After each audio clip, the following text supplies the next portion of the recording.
Yeah, I'd like to thank everyone for taking time to listen to the three companies before us and attend this conference. Obviously, we all know where we're at in the market right now, and I guess everyone should be applauded for being here and being savvy enough to be, willing to take the opportunity that we all have here investing in a lot of these companies at, all-time lows. So I think it is a great opportunity right now. Silver VIPER is certainly, I can't believe where the price is at, but such is the market. So again, I'll quickly go through and then we'll try and jump into some questions at the end. I will be making some forward-looking statements so we can draw your attention to that slide. Silver VIPER sits within the Belcara Group. You heard from one of the other companies earlier in this session with Ben and Orex Minerals, which is the oldest company in the group. Then we spun Barcelli out of Orex Minerals to make a second vehicle, which is a joint venture with Agnico Eagle. And then Silver VIPER was created in 2017 as the youngest company as a true IPO. We acquired the La Virginia project from Pan American in 2018, and that since has become our sole project and our main focus. The group, it's kind of nice. We work a little bit differently than some of the other groups in the sector in that, while we also share our, our rent and our G&A costs, in our case, we get the experience of 3 senior geologists. They look at all the projects within the group. They work for all the different companies. One will take the lead on one of the projects, but it gives us the combined experience of everyone. Where a lot of the other groups, they have separate management teams, separate groups, and they just kind of share an office space or share, one kind of founder that runs the whole group. So it gives us a lot of advantages. We have, our geologists have over 100 years combined experience in the field. It's a very well-respected group that's worked for majors, they've worked for juniors. Our group has had joint ventures with probably a dozen different mining companies over the years. It's really a group that's well-respected in the industry.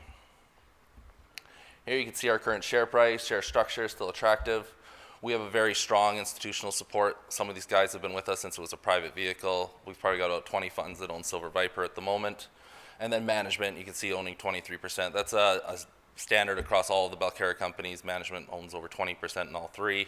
And it's just something we've always believed the best place to invest is in ourselves. Like I said, the flagship project and only project in the company at the moment is La Virginia. Again, it's, we got involved with this project because we saw the potential for additional discoveries. Minefinders and Pan American, between the two, drilled 188 holes on one small portion of the project. They had a lot of success there, but when Pan American bought Minefinders for $1.5 billion, metals prices fell off in 2012, and then the project got put on the shelf. So we were approached by a group that controlled the internal claims where that work had been done. Pan American owned the surrounding land package, and we were able to consolidate and bring the whole claim package together. And the reason we did that was not because of the results that we saw that were good in the historic areas. We saw this large land package that had, for the most part, never even been mapped or sampled, and you could see the same structures that can run for 100 kilometers, and they outcrop as these large silicified dikes. And we said, our group's expertise is exploration. We're going to get involved here and make new discoveries, which is what we did on the El Ruby portion of the project. You can see here where the project is, eastern Sonora. You take a paved highway from Hermosillo International Airport there to the local town of Corichico, and from there we're about 30 minutes on a gravel and dirt road. This particular trend in Mexico is highly underexplored, because for the most part it's access. We're lucky where we are. There's a large river that runs north-south by the town of Corichico, and the main highway has a bridge over it. But for most of the state, there isn't a bridge over that river. So this particular trend, the modern operations, you got El Tigre about 90 kilometers to the north.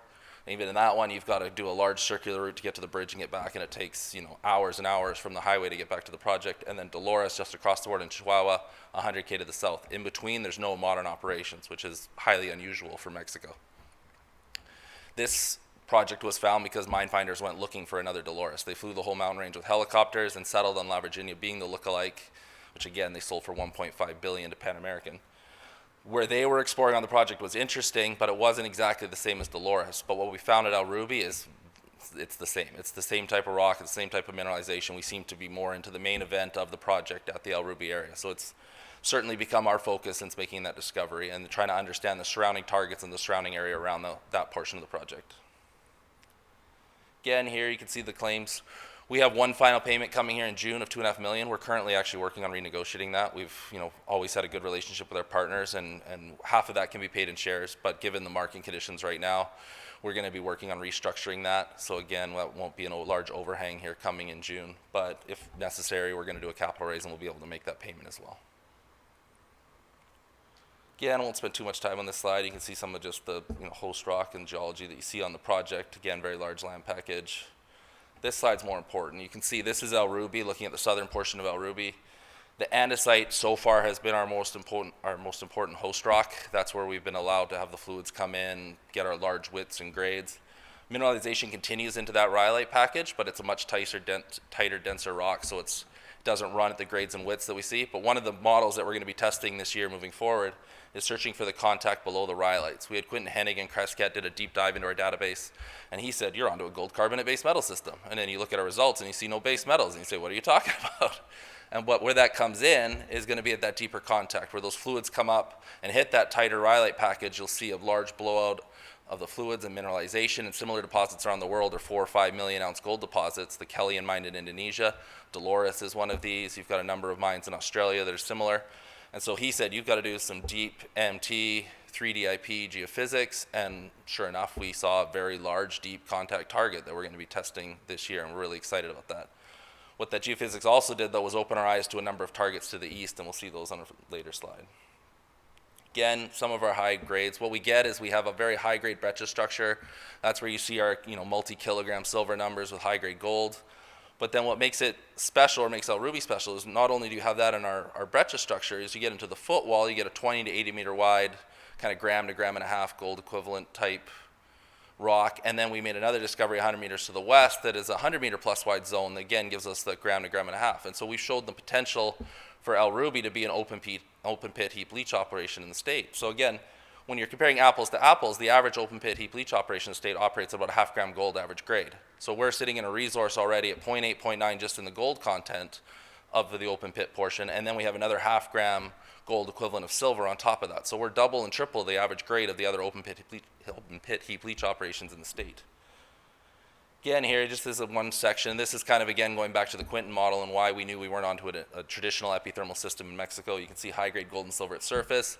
300 meters down, we're still into high-grade gold and silver with very little base metals. We'll get a half meter here or there where we see some sulfides, again, that have come up from depth. Again, that's looking for that deeper contact where those sulfides are going to be. But other than that, we only see anomalous base metal. So again, we knew we were on it's epithermal like Mexico used to, but it's not your traditional vein epithermal system. We give this different event happening here.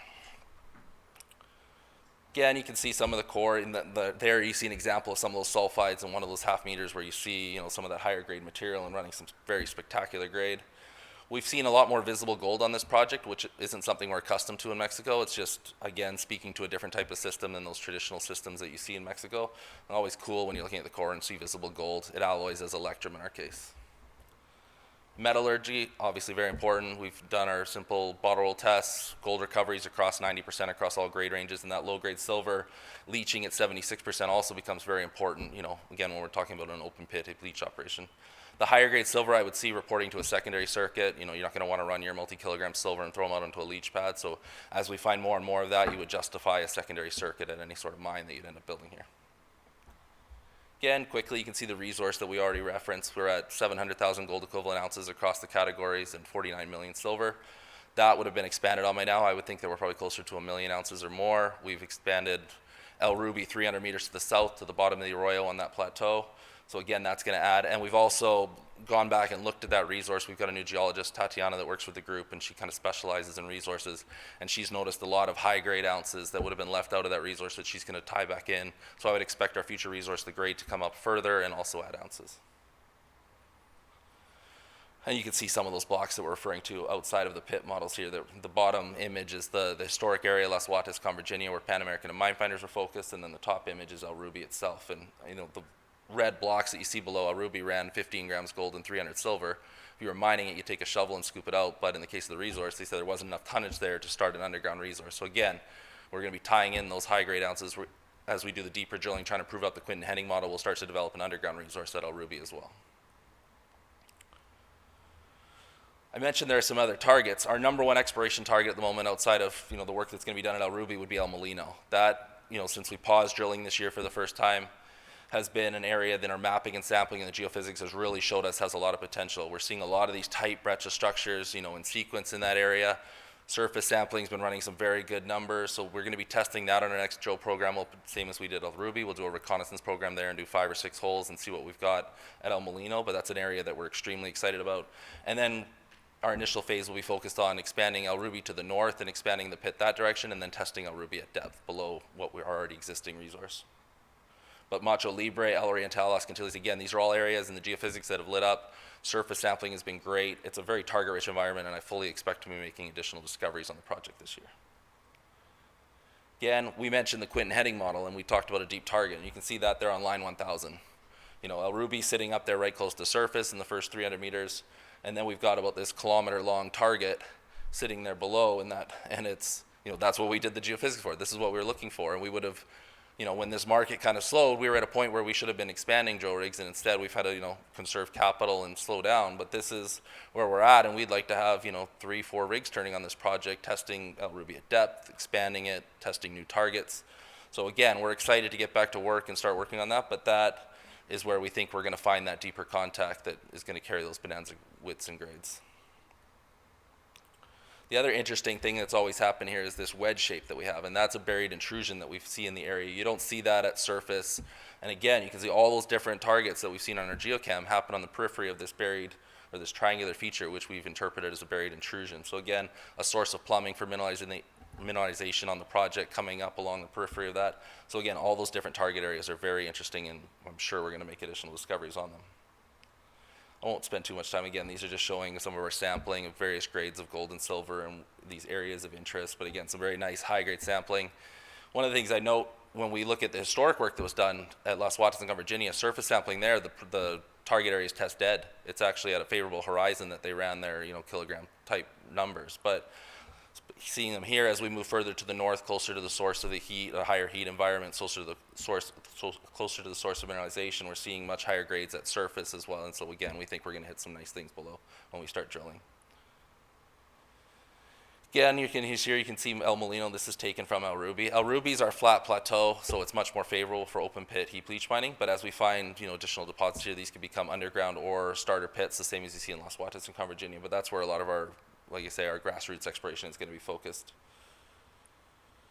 You can see our camp. We moved our camp this year up to this old runway that was up on that hill, and then again, this picture is taken from over by El Ruby. Our staging ground used to be up by that Macho Libre area, and the donkeys would hike down, hike back up, carry the core in and out from where the drill rigs were, but we drill 24 hours a day, 2 shifts. The drillers hike in and hike out and have stay at camp, but it's been a great area to work. We got water year round. We have a new power line corridor that goes right through the heart of the deposit. So again, infrastructure as you move forward to a mine is very attractive, even for being in a more remote mountain range in Mexico. Further, again, you can see our resource and other things, areas where we're going to expand and tie into that resource. And again, another slide that portrays that deeper target. I won't spend too much time on this, but it's become important moving through in ESG, and it's always something we've done. A lot of times we've never included it in our slide presentation in the past, but we've always been very important about working with the communities. Again, doing what we can around camp. We've been working with the drilling company on recycling water as much as possible, making sure they're using the newest technology. During COVID, we were providing medicine to the community. We support the local churches and the women's groups and the schools, providing jerseys and uniform and sports equipment. Most of our workforce comes from these local communities, and we've had overwhelming support from them and supportive of any mining and anything that we can bring in and do in the neighborhood. Personnel training, again, important. We've invested. We haven't had any accidents on the project since we've been working on it. I think the worst case is someone cut their finger once. You know, we've been very careful on safety and bringing in. During COVID, we ran very strict protocols, and we never had a case of COVID in the camp. We staged everyone out of Hermosillo, ran them through strict testing. They had to isolate in a hotel for days while we waited for their results to come back. I think we even then only had 2 or 3 people that ever tested positive that ended up, you know, having to isolate, but we never had a case of COVID in the camp, and the drillers were the same and followed all the same protocols, and we made sure of that. So we worked all the way through COVID, other than a brief pause when it first hit in Mexico. Actually, we paused a couple of weeks before Mexico paused for COVID, and then started up as soon as we could, and again, ran very smoothly and operated through the whole process. With that, I mean, that's Silver Viper. We know we're going to be, I think it's an exciting year. And again, I think we're at a position in the market where I don't think you can really go wrong on any of your silver or gold investments, because good or bad, I think they're all going to go up here as metals start to run. But a company like Silver Viper, I think, really has positioned itself. There's not a lot of quality gold, and especially not a lot of quality silver assets out there, and this is certainly one of them. So with that, I think we could open up for questions, and thank you for your time.